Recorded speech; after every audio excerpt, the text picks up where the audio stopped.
Yeah, you're right ahead. Okay, More thanks. room down the front. Come on, push Yeah, there's in. lots of room. Come on, we got another 6 feet down here. We're not, no mosh pits though. Thank you. Aww. Not till later. Okay, well, thanks for coming.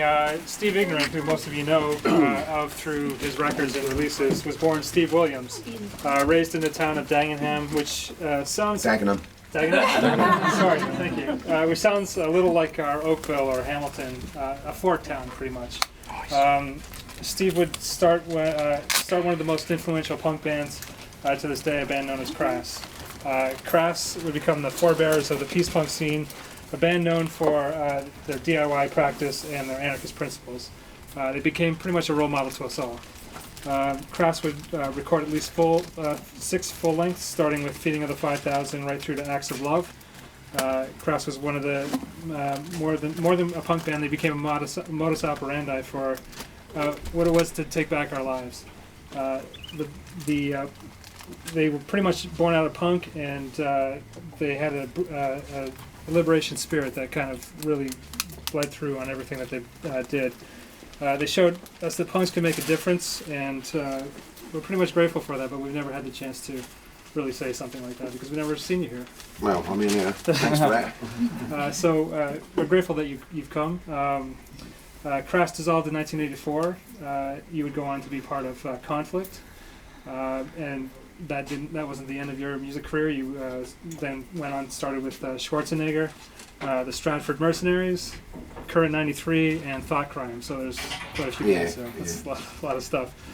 Steve is in Toronto tonight to perform The Last Supper, fittingly on a weekend loaded with religious significance. He's here at Hits and Misses to talk about his book, The Rest is Propaganda. So I just wanted to say welcome to Toronto. Thank you very much. And,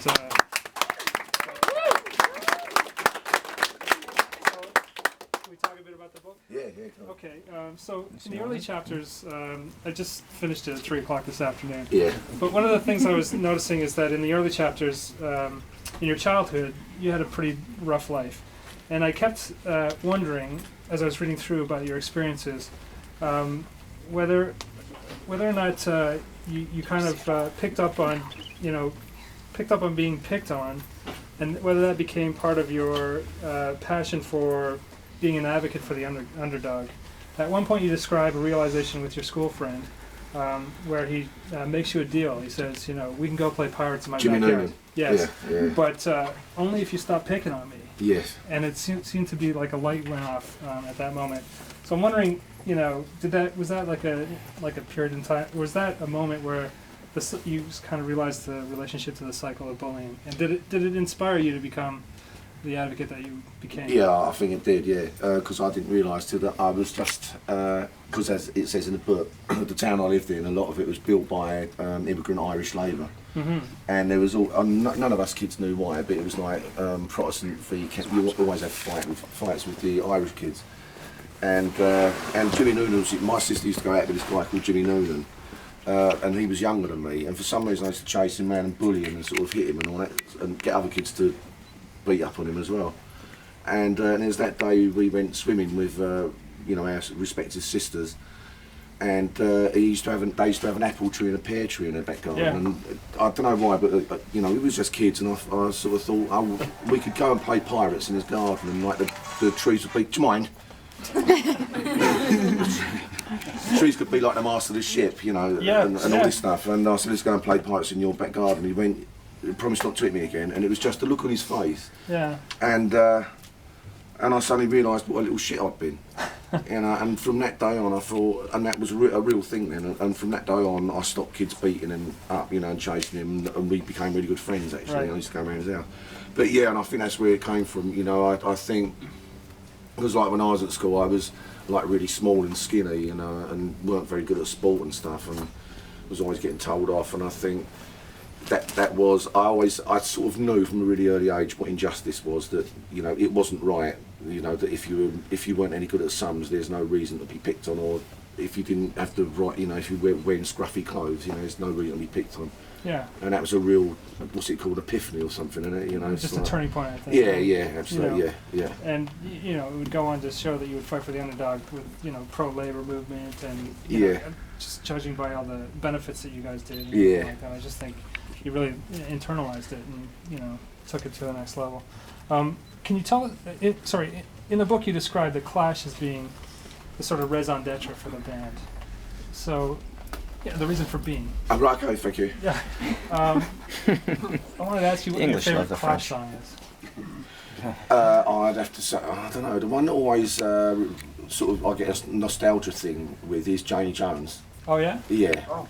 There's something about that drum beat, and I'm like, oh, I'm back in '77. Yeah. And but my favourite, funny enough, Remote Control.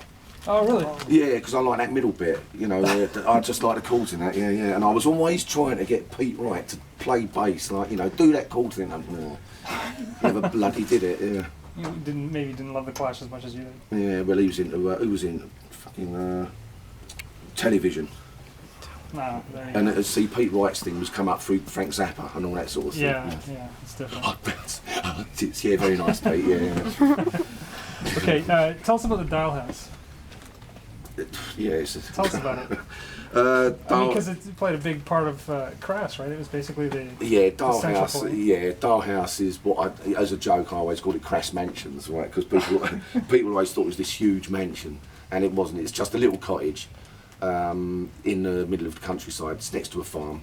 It's about a mile away from the nearest village.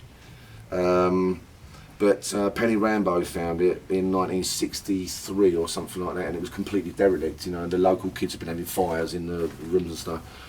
So he asked the farmer, could he rent it, and he rented it for £7.50 a week, which is, I don't know what that is in dollars, but...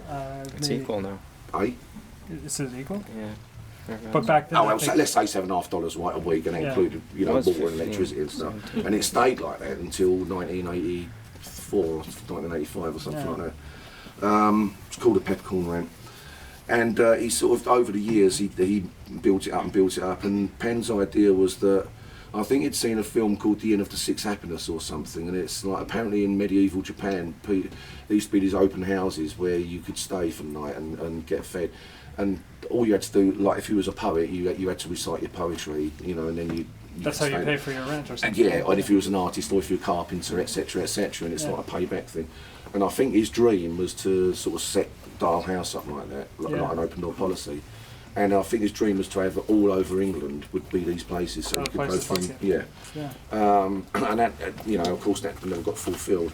But what it became was a sort of not a drop-in centre, but the sort of people who would go there would be like filmmakers and musicians, you know, artists and all this sort of stuff. And my brother first took me there, and I remember walking in the door and this bloke come out with no shoes on and long hair, and he went, "Hi, how are you? Would you like some salad?" And you know, this is just after I'd just come out of the skinhead thing, and I was like, "No thanks, you're all right, you know, wouldn't mind a cup of tea." And he went, "Oh, would you like Bantu or Grove, for fuck's sake?" Like this. And I couldn't understand what these people were saying because they were talking with words of like 5 syllables and, you know, very Johnny Wharton. Highfalutin kind of. Yeah. I went indoors, there was no TV, right, and they had stones everywhere, and I'm like, why have you got bricks in your house, you know? And it didn't was make any sense. Yeah, but then what really I clicked on really quick was that even though they were talking about things I didn't understand, they still included me in the conversation. And when I did dare, it took me about 3 visits to actually say something to them. They respected that, even though it was like really naive and simplistic. Yeah. And so later on, after I'd been to see the Clash, you know, I moved in with Penn, and that's where we started the band. Okay, and the Dial House sort of went under. Basically, it was threatened to be taken away from. It was a big company that. What happened? The land that the farm was on and that Dial House was on was bought up firstly by British Telecom, or the post office it used to be. Then the British Telecom took it over, and then British Telecom sold off a load of the land to a development company. Okay. Who wanted to, let me see if I remember, they sent us a thing through. we would like to put Dial House and Ongar Park Farm in its rightful setting. It is in its rightful setting, you twat. It's in the conscience. No, they wanted to have the ye old English pubby sort of thing and ye afternoon cream. So, and they threatened us with eviction because apparently we hadn't been paying rent.